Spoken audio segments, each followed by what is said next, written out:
Hey everyone, Jared here. Welcome to the August edition of Pinky Autonomy Worldwide, brought to you by Club 602 and the homies at Puro Cigar Bar over in downtown Chandler. So today, 3 wines as usual. We have lovely white coming from Austria, the Bergh Grüner Veltliner. We have very, very nice Valpolicella Ripasso coming from Italy, and our boys at Luigi Righetti. Gotta say it with the hands. And last but not least, we have a quintessential Californian Cabernet, the educated guess. So, hopping right into it, and starting with the white. Bergh Grüner Veltliner. So, this is a 2023 expression coming from an area called the Niederösterreich. Basically translates to Lower Austria, and is right along the Danube River, which is a major wine growing area in Austria. So Grüner Veltliner is a grape that is planted, probably at least 1/3 of all plantings in the area tend to be Grüner Veltliner. And so one of the most popular in Austria for good reason. So just a quick little recap. We're going to sight, smell, and taste every wine, and we'll talk about some fun food pairings with each. But as far as the Bergh goes, if we're taking a look at it for the sight, definitely like lighter gold, with a little bit, kind of like a tinge of green almost. So pretty fun and interesting as far as the nose and the smell goes.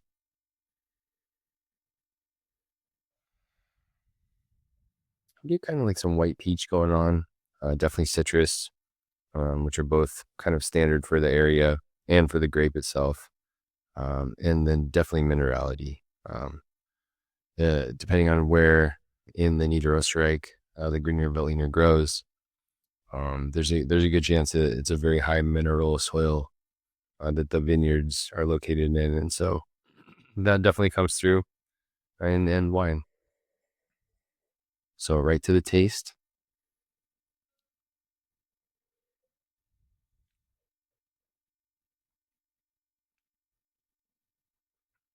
Oh, it's very nice. So dry, definitely crisp. That stone fruit comes through, like definitely the white peach.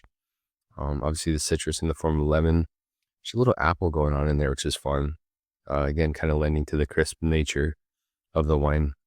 A little bit of ginger and almost the spice notes. Definitely very balanced acidity, and the minerality is very present. Great food wine, great wine to just sip on and enjoy. For people that aren't huge, buttery, oaky Cabernet or Chardonnay fans, this is a wine that will most likely speak to you. As far as the food pairings go, again, great with seafood. So, get that grilled salmon going. Get yourself show some sushi with it. I would even go with like a chicken, anything with maybe a little butter to kind of complement the acidity and the dry, crisp nature of this wine. Would be very wonderful in my opinion. And then of course, if we're going by, what they're eating with this wine over in Austria, there's something called Zwiebelrostbraten, which is essentially a roast beef with the onion sauce. And so again, you got the nice, rich, unctuous roast beef going on with this very crisp, mineral-driven white wine. Really cuts through it nicely. So, if you're in Austria, it's all good to try. Of course, goat cheese would be great with it. And I mean, for me, aged Gouda with any wine, really never a bad choice. Cheers.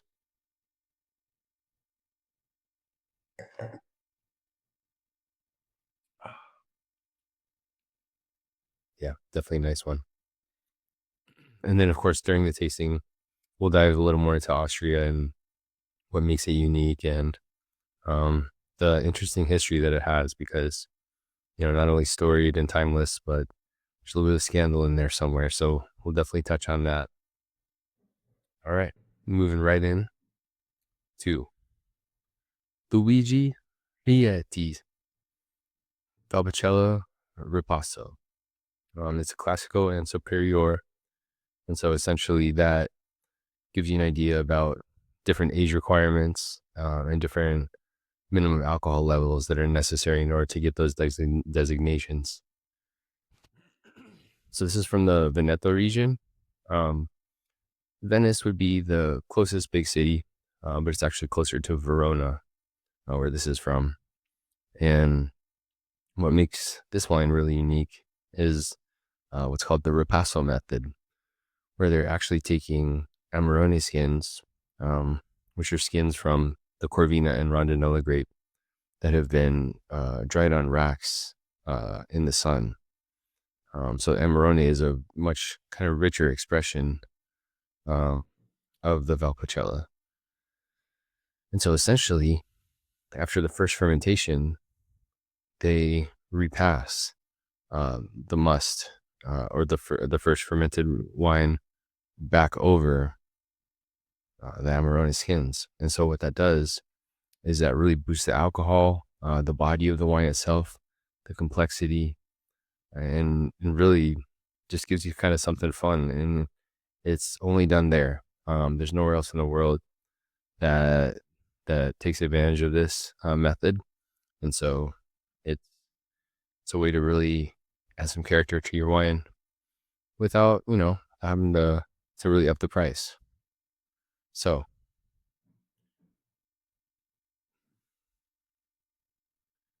we'll pour here.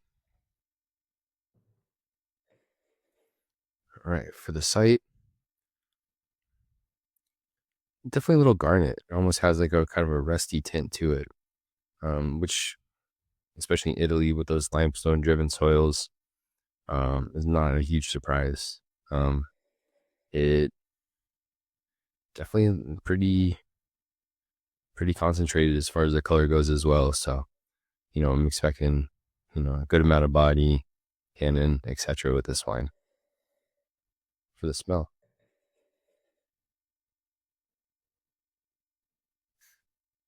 ooh, very layered, complex. Um, Everything from the fruit notes to the mineral notes, to a little bit of the oak, that obviously is indicative of the aging. Um, I get a little bit of cherry, I get some plum. There's this minerality that's almost, for lack of a better word, almost hemoglobin like, right? Kind of iodine, almost like salty, right?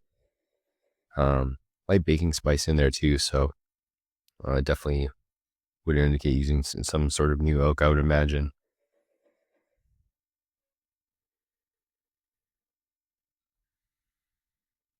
All right. So after the spell, on to the taste.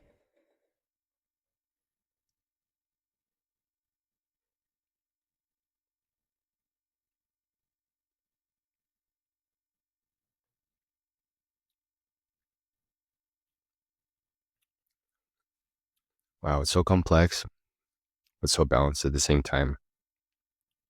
From the fruit standpoint, definitely get a little tartness, almost like a currant. Um, there's definitely some rich black fruit in there going on. A little ripe strawberry. Almost tart. The tannins are firm. Um, and there's like kind of a low to medium acidity that helps to bring everything together. It's really, really pleasing. Definitely the minerality in the form of the limestone and a little bit of the soil. Um, the baking spice comes through. There's almost like a baking chocolate too, where it's just that, not sweet, but you know it's like like 100% cacao bar.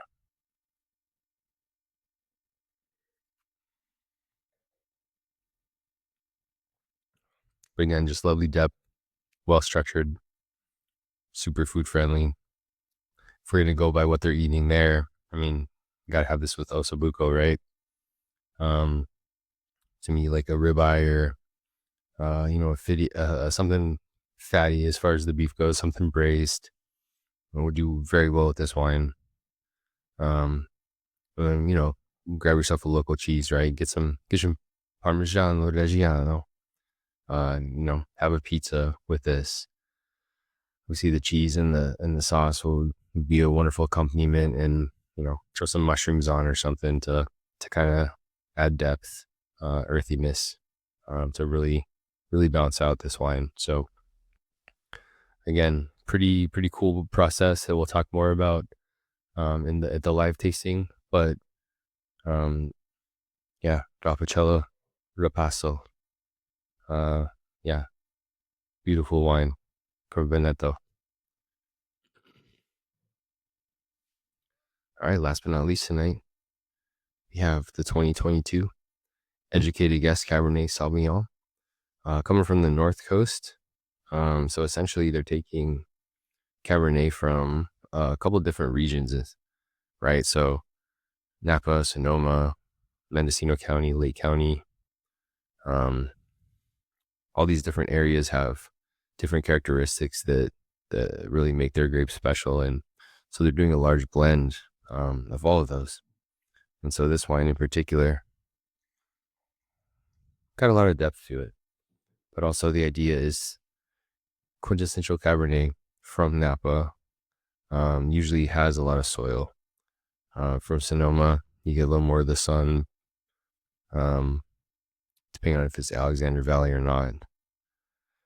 But this one really focuses on the fruit. So that's what I think most kind of sticks out, right? Fruit forward, structured, food friendly, great to drink every day. So here we go. Educated Guess, Cabernet Sauvignon. Taking a look at the color first. Definitely a deep ruby, vibrant, but almost inky in the depth of the color. Almost a purple tint also. So these grapes have seen some sun, in my opinion, and the skin contact was pronounced. Onto the smell. The first thing that jumps out is the fruit. Definitely rich, kind of jammy almost, blackberry, like strawberry, raspberry, some plum going on.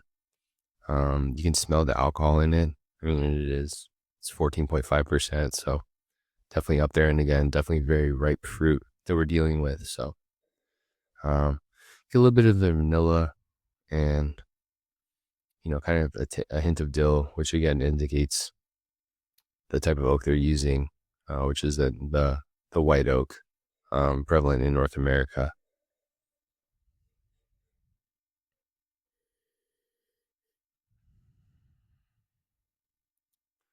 Yeah, there's a lot going on in there. All right, on to the taste.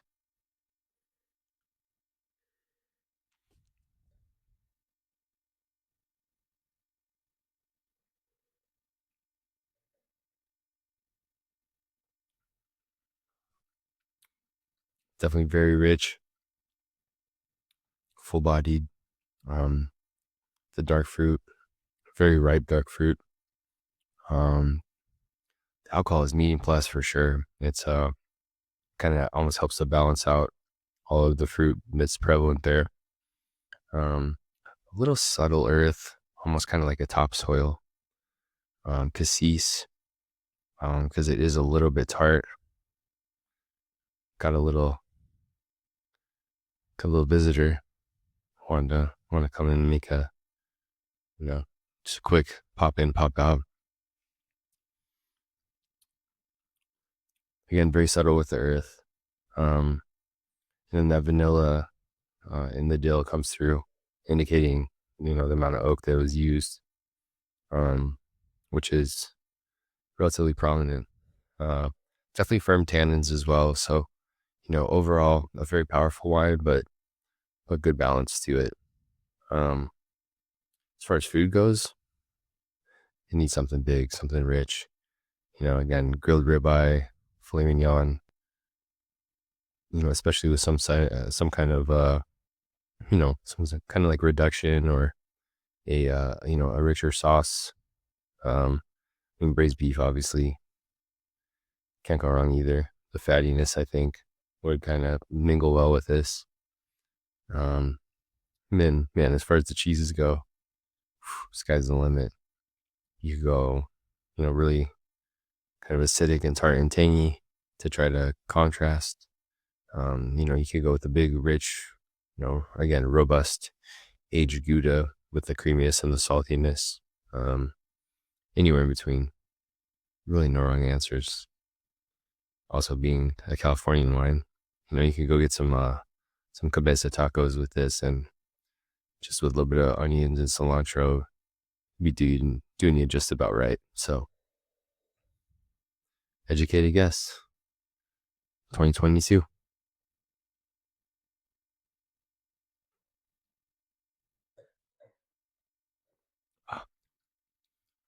Well, thanks for joining me tonight, or whatever time it is. And definitely look forward to seeing everybody over at Puro for the live tasting. Any questions anyone has, go ahead and drop them in the comments there.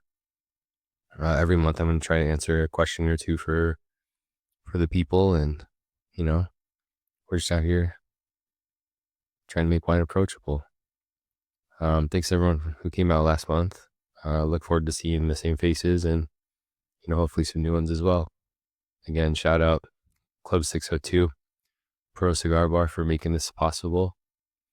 And hey, until next time, guys, have a great night.